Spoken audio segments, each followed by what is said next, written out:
আজ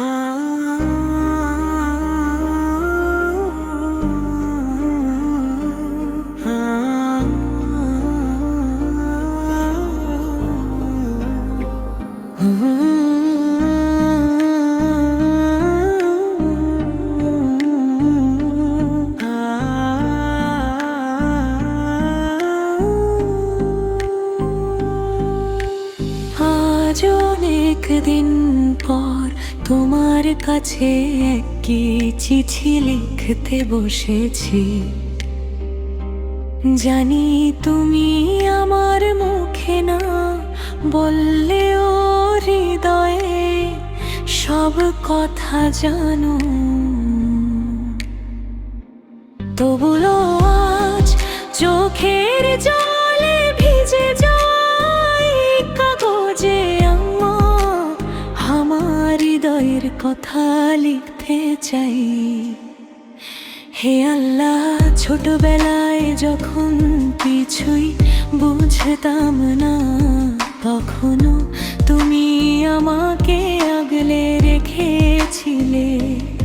আমি কতবার ভুল পথে হেঁটেছি, কতবার তোমার বাধ্য হয়েছি, কিন্তু তুমি আমার রিজিক বন্ধ করোনি। শ্বাস নেওয়ার সুযোগ কেড়ে নাওনি।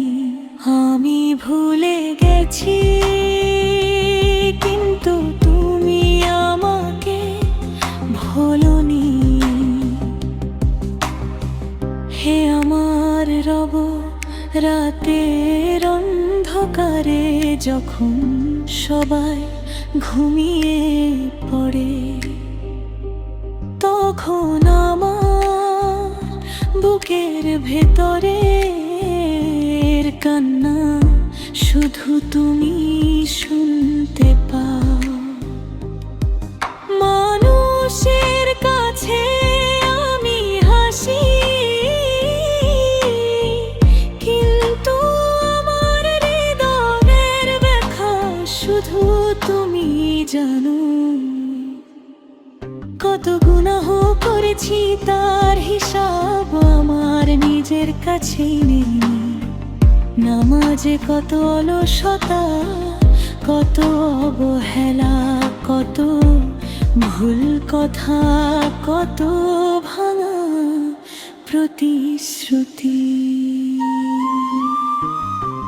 তবুও আজ আমি ফিরে এসেছি তোমার দরজায়, খালি হাতে ভাঙা হৃদয় নিয়ে।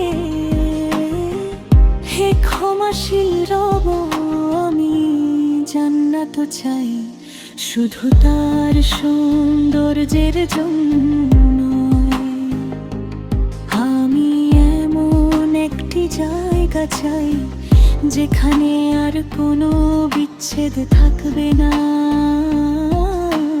থাকবে না কষ্ট, থাকবে শুধু তোমার সন্তুষ্টি।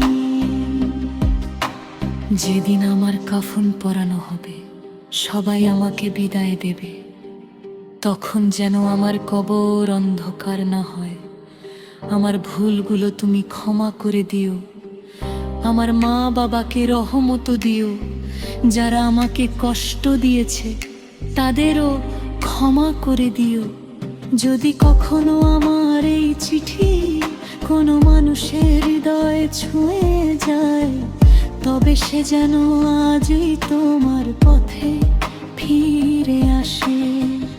কারণ আমি বুঝেছি এই দুনিয়া চিরস্থায়ী, কিন্তু তোমার রহমত চিরন্তন।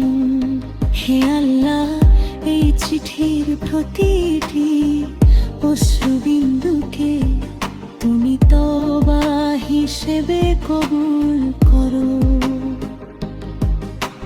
শেষ নিঃশ্বাসে যেন আমার ঠোঁটে থাকে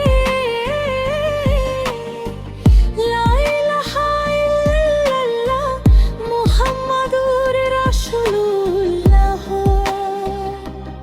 আর আখিরাতে তোমার রহমতের ছায়ায় যেন স্থান।